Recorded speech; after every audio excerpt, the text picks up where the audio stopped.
the star of the Cincinnati Reds, a six-time All-Star, won the MVP back in 2010. He's Joey Votto, who made some news recently, homering in 7 consecutive games. I thought that tied the record, and I was since reminded that Ken Griffey Jr. had 8 consecutive games, Don Mattingly 8, and Dale Long. And Joey Votto joins us on the program. Good to have you back, Joey. Did you know what the record was with consecutive games with a home run? I knew after Game 3. I was locked in on the record from Game 3. Every single day I was thinking about hitting a home run. Really? No. It wasn't until about Game 6. I can't imagine you would be going, yeah, I'm sitting dead red. I'm going to hit a home run tonight. Oh, yeah. Well, I do think that often, but no, at about Game 6, I was flooded with, are you going to do it? You know, we were in New York City playing against the Mets, and I'd never experienced so much attention before, not only from fans on the street. I'd be in the back of an Uber, and New York fans or people in New York were telling me, Joey, you're going to hit the 7th one tonight, or Joey, you're going to hit the 8th one tonight. But the people at the stadium were crazy too. I mean, everybody I crossed paths with was telling me, come on, man, you can do it tonight. Give it to us tonight. So it was wonderful to feel that support. Do you change anything? In what way? Your approach, your at-bats that, hey, I got a chance to do something really. Yeah. Like Game 7. Yeah. Or Game 8.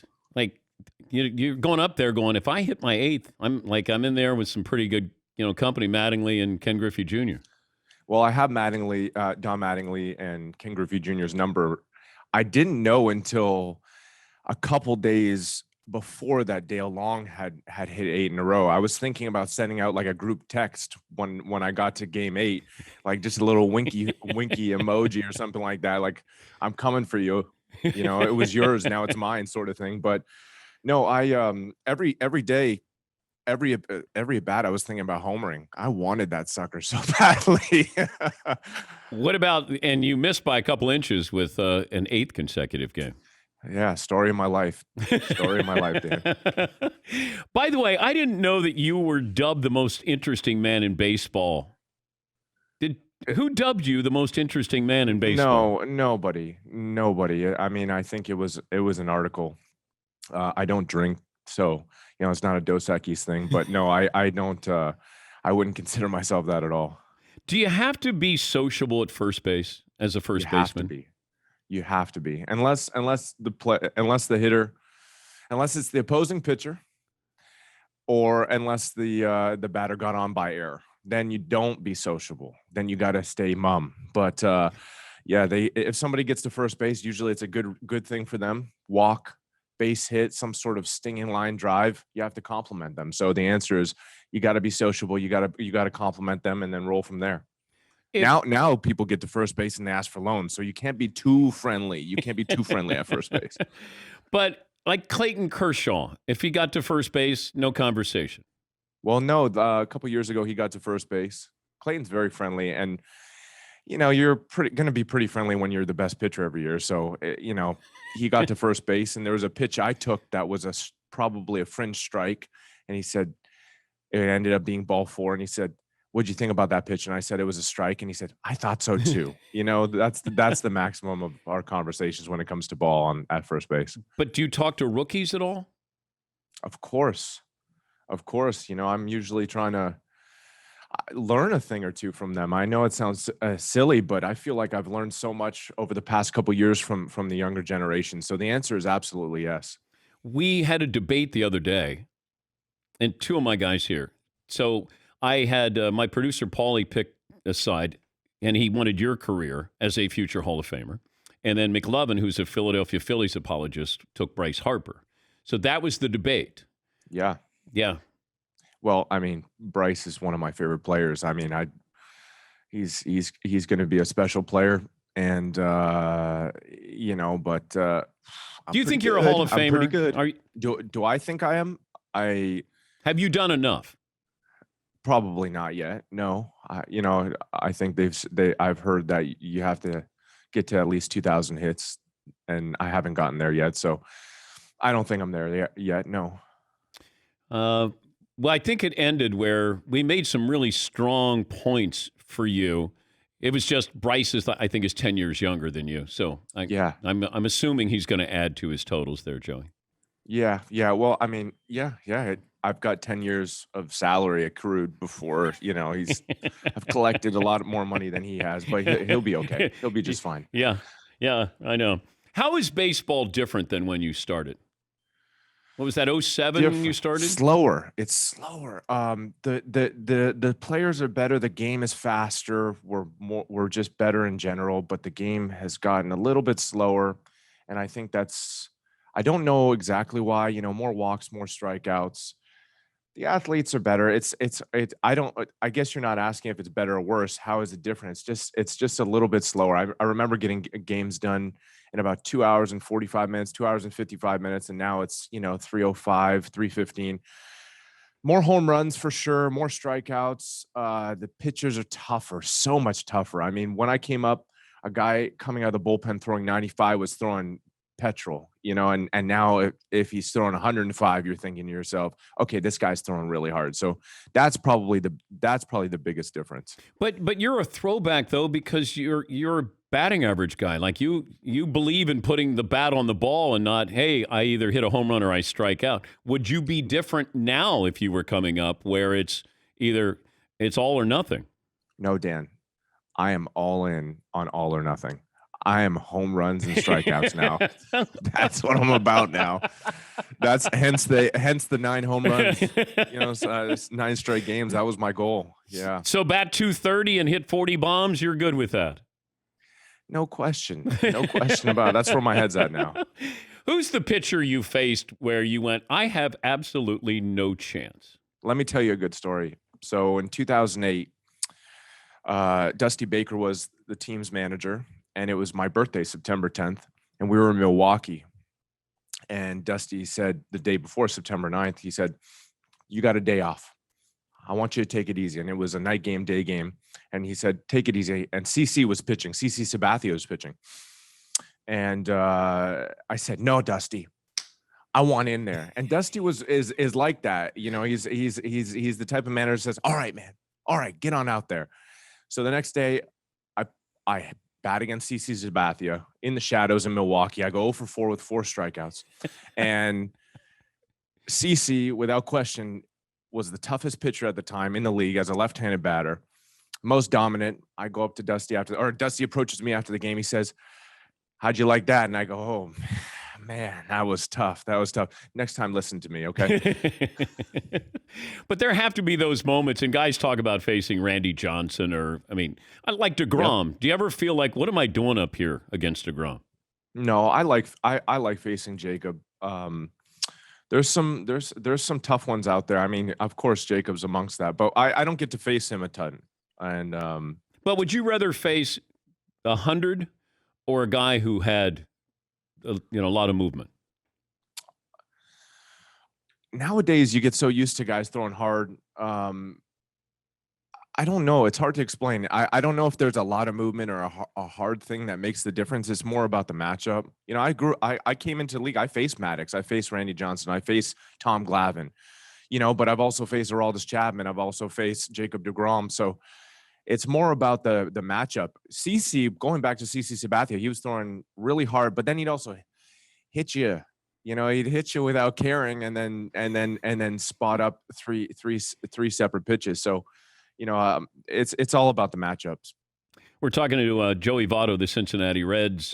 First baseman turns 38 in September. I didn't know you were a huge basketball fan.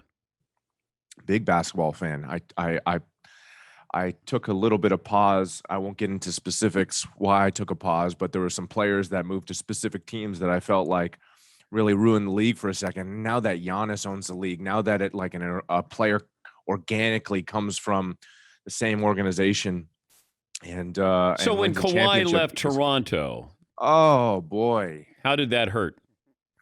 I didn't like that he left the Spurs. I don't like when the Thunder got broken up. I guess I'm a bit of a throwback. Jordan was my guy as a teen, as a younger person. Staying with the same organization is something I'm very fond of. I mean, so this is a topic I have to watch what I say. But You grew up a Toronto fan. Like That's right. Vince Carter? Yeah, that hurt. That hurt.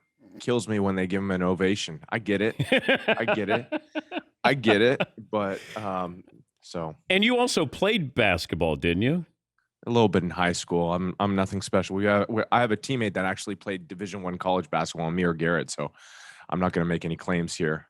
All I know is I got stats that you once dropped 37 points against your bitter rivals. Is that true? I don't remember. I don't remember what I did in last night's baseball game. So I'm not sure. You went 0 for 4, I think, last night.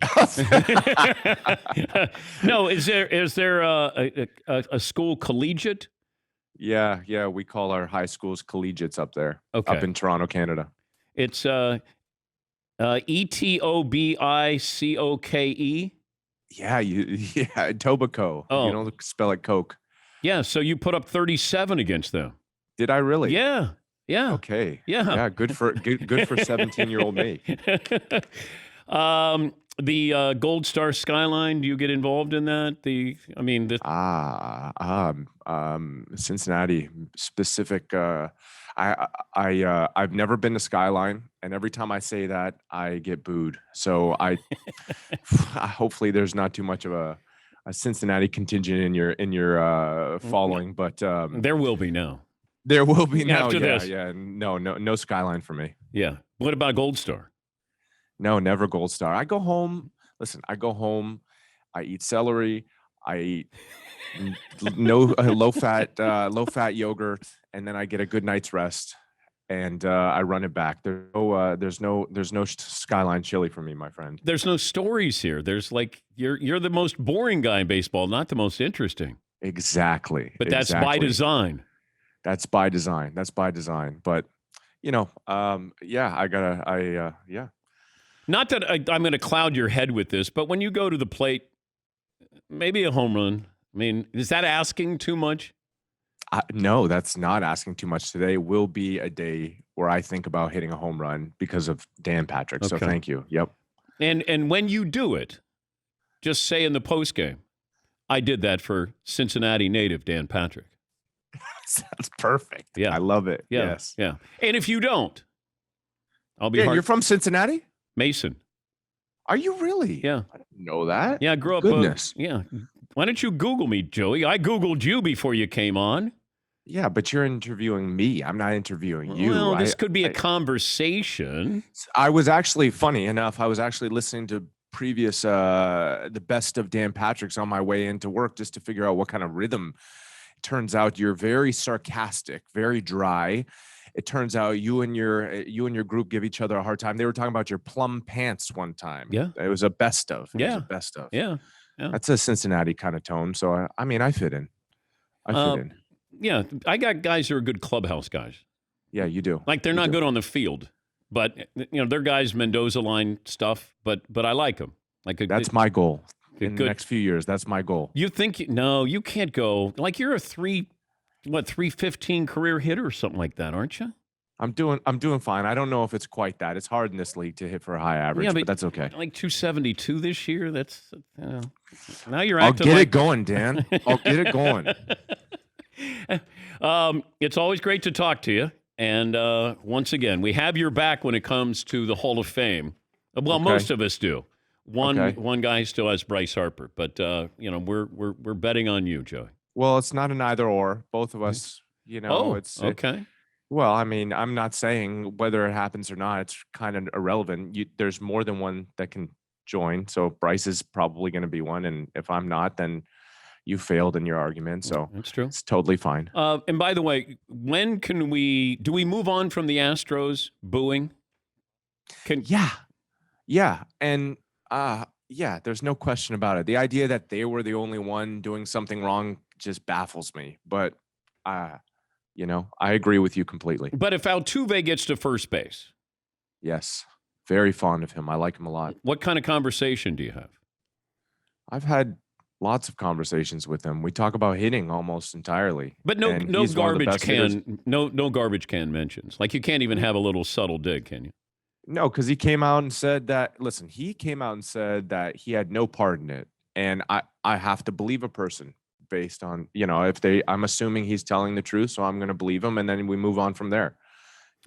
Hypothetically, Hypothetically. if you knew what the pitch was, Ooh, how would you do if I said fastball? yeah, I'd still be hitting home runs. We'd be at game 10 right now. Oh, you'd have 10 consecutive home runs. If I knew what was coming, Yes. yeah, I'd be at game 10 by now. But Yep. some guys don't want to know. I don't want to know because I don't want to cheat.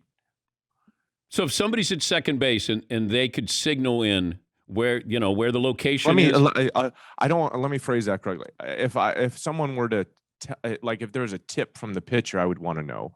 But as far as any sort of complicated cheating strategy, no, I'm not for that. But if I had the choice to know and to not know, of course that would be an advantage. But I've been offered that before in my career, and I've passed on it simply because it's unpredictable. Sometimes they get it wrong. Sometimes they guess the wrong pitch, and then all of a sudden you're taking a strike down the middle, and you're thinking to yourself, "Well, I can't deal with this randomness." When a pitcher has a tell, though, what do you do with that? You take advantage of it. Okay, but when's the last time do you share it with your teammates when you go, hey, when he does this with his glove, he's throwing fastball? We all do that. That's a tell. That's okay. Of course that's okay. Yeah. You're not going to be oblivious to something that's clear in your face. Give me somebody who's retired that had a tell. Somebody that's retired that had a tell. I don't think I remember. Randy Johnson had a tell. If he thought you knew what was coming, he would hit you. So that was his tell. So that's a tell. That's a tell from Randy Johnson. He'd hit you happily. We'll wait for the home run. Yeah. We'll be tuning in. And the shout out. Yes. It's great to talk to you again. And have yourself a lovely day. Thanks for having me. Thank you, buddy. That's Joey Votto, the Reds first baseman, 6-time All-Star, and 2010 National League MVP.